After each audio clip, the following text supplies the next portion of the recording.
Welcome to CBSE computer education. आज हम बात करेंगे क्लास 9th आईटी के अंतर्गत यूनिट नंबर 4 इलेक्ट्रॉनिक स्प्रेडशीट का क्विक रिवीजन, जिसमें हम वो सारे क्वेश्चन आंसर को के बारे में डिस्कस करेंगे जो आपके एग्जाम में, फाइनल एग्जाम में आ सकते हैं। और इसमें ये सारे क्वेश्चन कवर हो जाएंगे जो आपके बुक के अंदर दिए गए हैं। तो चलिए स्टार्ट करते हैं।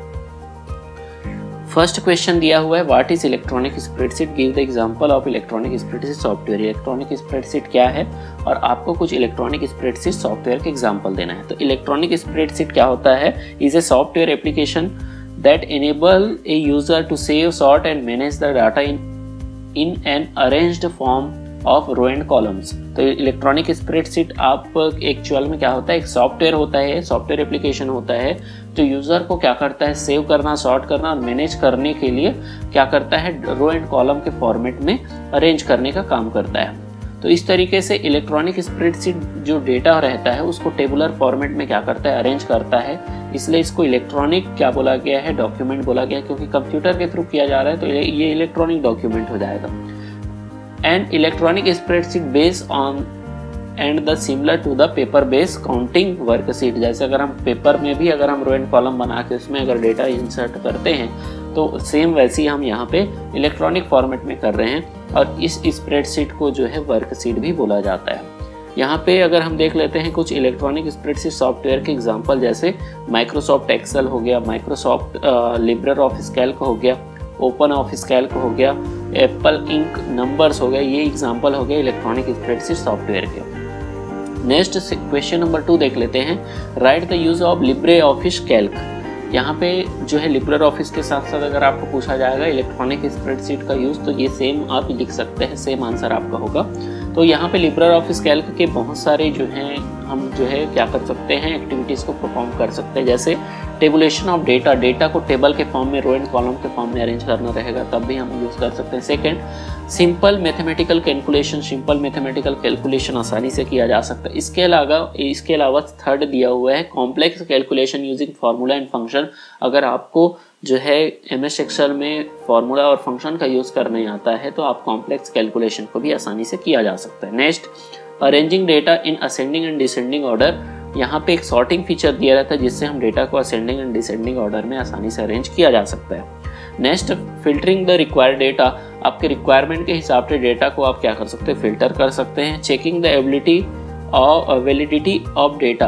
आप किसी सेल में जो है वैलिडिटी को भी चेक कर सकते हैं कि स्पेसिफिक टाइप का डेटा उस सेल में इंटर हो। Next, protection of data using password. आप पासवर्ड के साथ प्रोटेक्ट कर सकते हैं, कोई भी यूजर एक्सेस नहीं कर सकता without password. Saving for futures use. आप ये जो आप डेटा जो क्रिएट करेंगे वो क्या कर सकते हैं, फ्यूचर के लिए आप इस डेटा को सेव करके रख सकते हैं। नेक्स्ट आ जाते हैं question number 3, that is cell. यहाँ पे ये क्वेश्चन बहुत ही इंपॉर्टेंट है। क्वेश्चन नंबर 3, 4, 5 एंड 6, ये सारे क्वेश्चन जो आपके एग्जाम में बहुत ही इंपॉर्टेंट है। तो सेल क्या होता है, the intersection of row and column is called cell. जब क्या मिलेंगे, रो एंड कॉलम आपस में मिलेंगे तो सेल बनेगा। और ये क्या होता है, इलेक्ट्रॉनिक स्प्रेडशीट का बेसिक एलिमेंट होता है। सेल को इसका बेस माना जाता है और इस सेल में क्या किया जा सकता है, टेक्स्ट, नंबर एंड फार्मूला को हम आसानी से इंटर कर सकते हैं। नेक्स्ट आ जाते हैं, व्हाट इज सेल एड्रेस या सेल रेफरेंस। तो सेल का जो एड्रेस होता है, तो जब रो एंड कॉलम आपस में मिलते हैं तो उससे क्या बनता है, एक एड्रेस बनता है। कॉलम का वैल्यू और रो के वैल्यू दोनों के मिलने से जो क्या बनेगा, एक स्पेसिफिक नेम मिलेगा, उसी को बोला जाता है सेल एड्रेस। जैसे अगर कॉलम वैल्यू है D और रो वैल्यू है 4, तो दोनों के मिलने से जो उनका एड्रेस बनेगा वो हो जाएगा D4, जो हमको नेम बॉक्स में शो होगा। चलिए नेक्स्ट देख लेते हैं, active cell. In spreadsheet the cell is the place where we enter the data. देखिए हम जो है इलेक्ट्रॉनिक स्प्रेडशीट में उसी सेल में हम क्या कर पाएंगे, वैल्यू इंटर कर पाएंगे जो क्या हो, सेलेक्टेड हो। तो before enter the data in the cell, तो हमको अगर डेटा इंटर करना है तो उससे पहले उस सेल को क्या करना पड़ेगा, सेलेक्ट करना पड़ेगा। तो उसके लिए हमको वहाँ पे कर्सर को ले जाना पड़ेगा। और जब हम उसको क्या करते हैं, माउस से उस सेलेक्ट करते हैं तो वो क्या हो जाता है, वो सेलेक्टेड हो जाता है और इस सेल को बोला जाएगा एक्टिव सेल। और एक्टिव सेल में क्या होता है, एक जो है बॉर्डर बना हुआ जो है वहाँ पे थिक बॉर्डर आपको दिखाई देगा। नेक्स्ट आ जाते हैं, व्हाट इज वर्कशीट। तो वर्कशीट क्या होता है, देखिए the worksheet is calc is also refer to as spreadsheet. देखो वर्क शीट को क्या बोला जाता है, स्प्रेडशीट भी बोला जाता है, और एक इलेक्ट्रॉनिक स्प्रेडशीट में बहुत सारे शीट्स हो सकते हैं, और साथ ही साथ इस set has the many individual cell, और हर एक सीट में बहुत सारे क्या हो सकते हैं, सेल हो सकते हैं। तो इसको आप ये समझ सकते हैं रो एंड कॉलम से सेल बनता है, और कॉम्बिनेशन ऑफ सेल से क्या बनेगा कि वर्क शीट बनेगा। तो यहाँ पे जैसे हर एक सीट का अलग अलग नेम हो सकता है, सीट 1, सीट 2, सीट 3, इस तरीके से इसका डिफॉल्ट नेम होता है। नेक्स्ट आ जाते हैं what is range of cell या सेल रेंज। जब हम क्या करते हैं एट ए टाइम जो है मल्टीपल सेल को सेलेक्ट करते हैं, a block of adjacent cell in the worksheet which is highlighted और selected is called the range of cell. Observe the worksheet below. अब यहाँ पे आपको क्या होता है एक्चुअल में, जब हम एक साथ बहुत सारे सेल को सेलेक्ट करते हैं, व्हेन वी सेलेक्ट 2 और मोर सेल एट ए टाइम, और वो क्या हो जाएंगे, वो सेलेक्टेड हो जाएंगे, हाईलाइट हो जाएंगे, तो इस सेल को बोला जाएगा रेंज ऑफ सेल। नेक्स्ट आ जाते हैं how many rows and column in LibreOffice calc का। ये क्वेश्चन आपके ऑप्शनल क्वेश्चन में आ सकते हैं, तो आपको याद रहे यहाँ पे 10,48,576 रोज होते हैं, जिसको 2 दी पावर 20 रोज बोला जा सकता है। वहीं पे अगर हम कॉलम की बात करें तो 1024 जो है कॉलम्स होते हैं, जिसको 2 दी पावर 10 के से आप क्या कर सकते हैं, डिनोट कर सकते हैं। नेक्स्ट क्वेश्चन है question number 9, what is the extension name of Libre office Calc. तो लिब्रे ऑफिस कैल्क का एक्सटेंशन नेम होता है .ods, ठीक, ओपन डॉक्यूमेंट स्प्रेडशीट।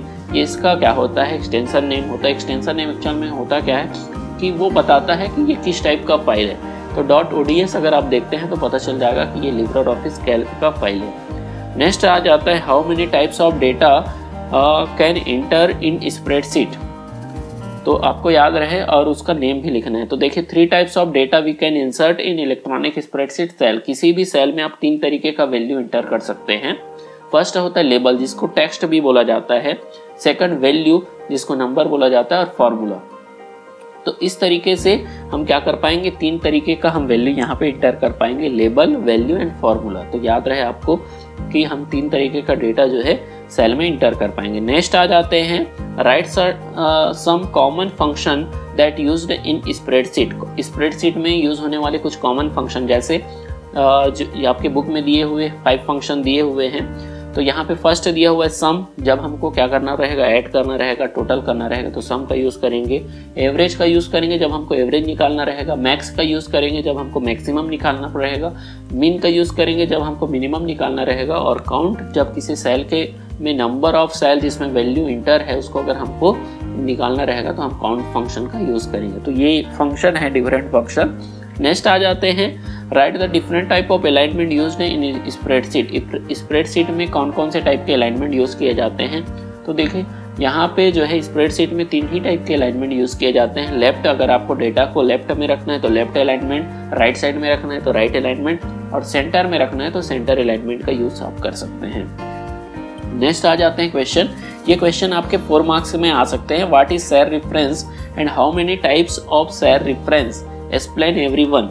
तो देखिए सेल रेफरेंस एक्चुअल में होता क्या है। रेफरेंस का मतलब होता है जब हम क्या करते हैं, फार्मूला या फंक्शन यूज करते हैं तो हम दूसरे सेल के वैल्यू को क्या करते हैं, एक्सेस करते हैं। तो इस कंडीशन में आप उस रो वैल्यू या कॉलम वैल्यू के बेसिस पे क्या करते हैं, वैल्यू फाइंड करते हैं। इसी को बोला जाता है सेल रेफरेंस। अब ये सेल रेफरेंस 3 टाइप के होते हैं, relative reference, mix reference and absolute reference.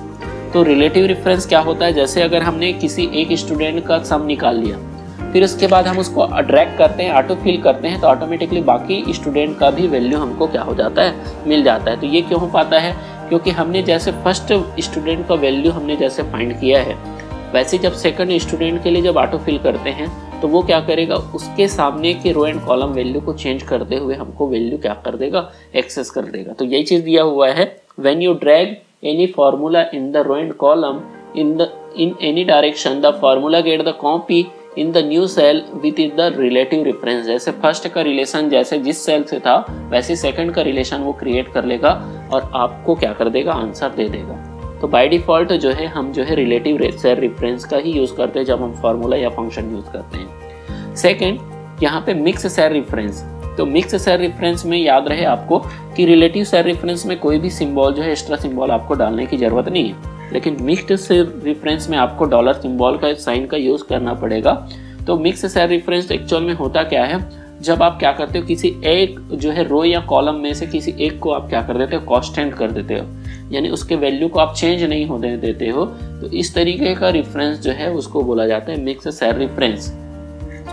तो यही चीज दिया हुआ है, in mix cell reference the dollar sign is used before the row number और column name to make the constant. किसी एक को आप क्या कर दोगे, कांस्टेंट कर दोगे, तो इस तरीके का जो रेफरेंस रहेगा वो कहलाएगा मिक्स सेल रेफरेंस। नेक्स्ट आ जाते हैं एब्सोल्यूट सेल रेफरेंस, जिसमें क्या होगा, एब्सोल्यूट का मतलब जिसमें ना आप रो को चेंज होने दोगे ना कॉलम वैल्यू को चेंज होने दोगे, जिसमें दोनों क्या रहेंगे, कांस्टेंट रहेंगे। तो इस तरीके का जो रेफरेंस रहेगा उसको बोला जाएगा एब्सोल्यूट सेल रेफरेंस। यहाँ पे एग्जांपल से आप समझ सकते हो, सपोज हम क्या करते हैं, कोई भी डॉलर सिंबल यूज नहीं करते हैं, किसी वैल्यू को डायरेक्टली एक्सेस करते हैं तो वो कहलाएगा रिलेटिव। अगर हम क्या करते हैं, यहाँ पे ए के सामने डॉलर लग गए हैं, इसका मतलब हम कॉलम वैल्यू को क्या कर दिए हैं, ब्लॉक कर दिए हैं, तो ये मिक्स सेल रेफरेंस कहलाएगा, क्योंकि हमने कॉलम को ब्लॉक किया है, रो को नहीं किया है। फिर सेकंड वाले में हमने कॉलम को ब्लॉक नहीं किया, रो वैल्यू को ब्लॉक कर दिया, तो इस तरीके का यहाँ पे जो है रो नंबर को हमने क्या कर दिया, एब्सोल्यूट कर दिया, तो ये भी मिक्स सेल रेफरेंस है, यानी इसमें रिलेटिव भी है और एब्सोल्यूट भी है, तो इसलिए इसको मिक्स बोला गया। फिर उसके बाद लास्ट वाले में क्या हो गया कि कॉलम वैल्यू भी ब्लॉक है और रो वैल्यू भी ब्लॉक है, इसमें यानी नो चेंज, यानी कभी भी चेंज नहीं होगा, तो इस तरीके का जो रेफरेंस है उसको एब्सोल्यूट सेल रेफरेंस बोला जाएगा। नेक्स्ट क्वेश्चन आ जाते हैं, what is use of chart in spreadsheet, right the name of different type of chart. तो देखिए चार्ट एक्चुअल में क्या होता है, एक चार्ट जो है MS या इलेक्ट्रॉनिक स्प्रेडशीट का एक टूल है जो क्या करता है, आपको जो है ग्राफिकली कम्युनिकेट करने का काम करता है। ये क्या करता है कि न्यूमेरिक वैल्यू को आपको ग्राफिकल फॉर्मेट में आपको दिखाएगा, जिससे ऑडियंस जो है कम समय में उसके पीछे छुपे हुए नंबर के बारे में आसानी से जान सकता है। जैसे अगर आप क्रिकेट मैच देखते होंगे तो आपको वहाँ पे कॉलम चार्ट के थ्रू आपको समझाने की कोशिश किया जाता है और आप आसानी से समझ जाते हैं कि 50 ओवर के मैच में आपने कौन से ओवर में कितना रन बना, कितना विकेट गिरा, ये सारा चीज़ आप देख के ही एक ही बार में सारे 50 ओवर का आपको पता चल जाता है। तो यहाँ पे different type of chart use किए जाते हैं इलेक्ट्रॉनिक स्प्रेडशीट में। यहाँ पे कॉलम चार्ट यूज़ किया जाता है, बार चार्ट यूज़ किया जाता है, लाइन चार्ट यूज़ किया जाता है, पाई चार्ट यूज़ किया जाता है और XY स्कैटर चार्ट यूज़ किया जाता है।